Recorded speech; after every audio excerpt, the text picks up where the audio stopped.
Chelsea 0, Liverpool 1. Liverpool have won the Carabao Cup for the 10th time.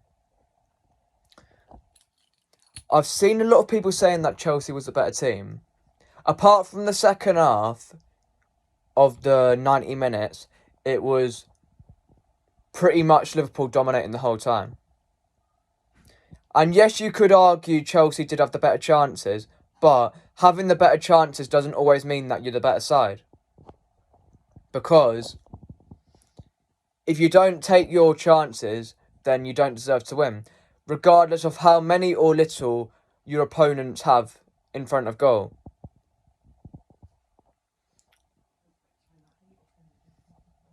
And Chelsea in the extra time, I thought they were embarrassing because they let Liverpool dominate despite Liverpool having a lot of academy players on the pitch. And they let Liverpool off the hook massively. And in extra time, they looked absolutely knackered. And I don't know how that could happen when that was their main team and Liverpool had a lot of players out. And I don't know how you can be parking the bus against a Liverpool team that had so many players out and had half of their players being youth players in that extra time. Yes, I know Liverpool did still have some first team players on the pitch, but half of their good attackers, like the likes of Salah and Nunez, were not on the pitch. But I thought Liverpool deserved it because first half they were the better side. I know Chelsea did probably arguably have the best chance that first half with when Gallagher made a double save. I think it was from Sterling and I think it was Palmer. And they're the disallowed goal. But apart from that, Chelsea looked nervous in that first half and Liverpool had majority of the chances in that first half. Second half, Chelsea did have majority of the chances, but whenever there was a break in play, either due to it being half time in extra time or half time in the actual game, then Chelsea just came out slow off the box. And when you play against a side like Liverpool, you can't afford to do that. Because Liverpool had the disallowed goal through Van Dijk. They hit the post twice. I think they deserved to win. Because they had more chances. And yeah, Chelsea did have good chances, but I don't think they had the chances to the extent that Liverpool did. Because they hit the post twice. They had quite a few chances that were blocked. And yeah, Chelsea did hit the post as well. But I think that a lot of their chances, apart from that double save from Gallagher, I don't think they really stretched Liverpool as much as they could have done throughout the game. And this is coming from a non-Liverpool supporter and from someone who doesn't like Liverpool and I hate them with a passion. So they deserved the win today. I thought they outplayed Chelsea for majority of the time, and the only times that they were struggling was when it was the second half. And I thought if Gravenberch had stayed on for the whole game, then I feel like it wouldn't have gone on for as long and it wouldn't have taken Liverpool so long to get that goal. Because before he went off, that's when Liverpool had full control of the game. And then he went off and then that's when Chelsea came into it a bit more.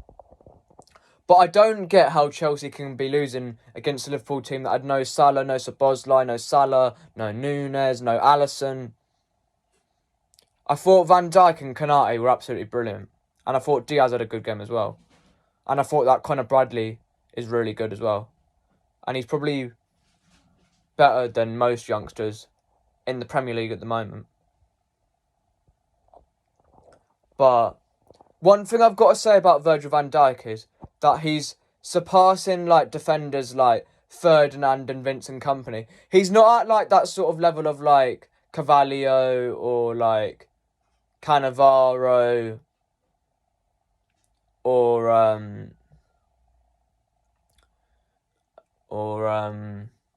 the likes of Vidic and that. But he is surpassing players like Company and Ferdinand. Because you've got to remember that he did it in a Southampton team. I know they did have some good players, but doing well for Southampton is a lot harder than doing well for like the Company, like City teams that he was in, and like the United teams that Ferdinand was in. And I think Liverpool are not far off from being the biggest club in this country. I think if they win the league this season, then they are bigger than United. Because the only thing United have over them now is that they have one more Premier League title, which is 20, and Liverpool have 19. I think if Liverpool win it this year, or the next time Liverpool win it, then they're bigger than United. Some people might not like that, but I feel like it's a unfortunate reality that they are the biggest club if they win the 20th title. Because they've got more Champions Leagues than United. I think they've got more overall trophies. Correct me in the comments if I'm wrong. And I've got a feeling that they're going to do at least a treble this year. The only trophy that I do have some doubt for them is the Premier League title, because I think their injuries could cost them with that. I know they've got to come up against Leverkusen if they are to win the Europa League. But the only way I see Leverkusen maybe beating Liverpool is if it's in a one-off game.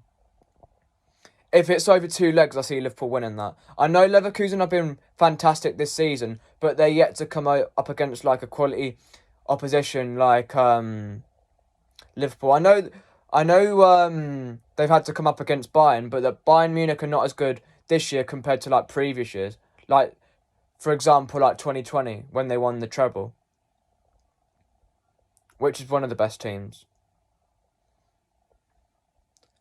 And I think if Klopp does a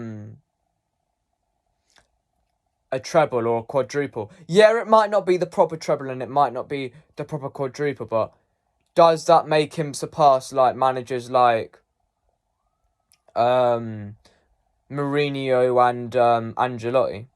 I don't think he's ever going to surpass the likes of Guardiola or Ferguson, but potentially if he does like do this treble or quadruple, he could be better than Mourinho and Ancelotti. But I think Liverpool deserved it today on the whole, because they took their chance and Chelsea missed various opportunities, and in extra time Chelsea were really bad. And in that first half, I thought for like the first like say 20 minutes or so, maybe 25 minutes, I thought they were quite poor. And once Gallagher went off for Chelsea, who I think is quite underrated, that sort of like killed Chelsea, because he was their main player, like creating the chances. Yeah, he wasn't putting them away, but I feel like if he'd have stayed on, then he probably would have got a goal, because he was creating the most chances for Chelsea. I feel like Pochettino's got to be sacked, because the way that he set them up in that extra time, considering that Liverpool had a lot of youth players on the pitch, was just embarrassing. And if they don't get some form of European football, then he's got to go, in my opinion, as a neutral. Because if this had been Ten Hag that set up like this against like a Liverpool team with like loads of youth players, he would have been killed. And I hate United as well. Yes, Ten Hag does set up like quite defensive. It's quite like defensive against like quite a lot of like poor teams, but he wouldn't have set up this bad against like a Liverpool team with like youth players. I know a lot of people won't like me saying that, but that's just my take on that. Thank you for watching this video, and I'll see you guys in the next one. I don't know why I've lost like a lot of subscribers, because I think it might have been like down to like fake accounts or something, or like trolls or something, but I hope I can get back to like high numbers, because I was on 300 and then I went down to 294, which was a bit confusing, and I was a bit wondering like why it was happening. But it is what it is. Because you are going to have like people who don't like your content, and you're also going to have people who like it, so it's just a conflict across the internet. But I'll see you guys in the next one. Like, share and subscribe.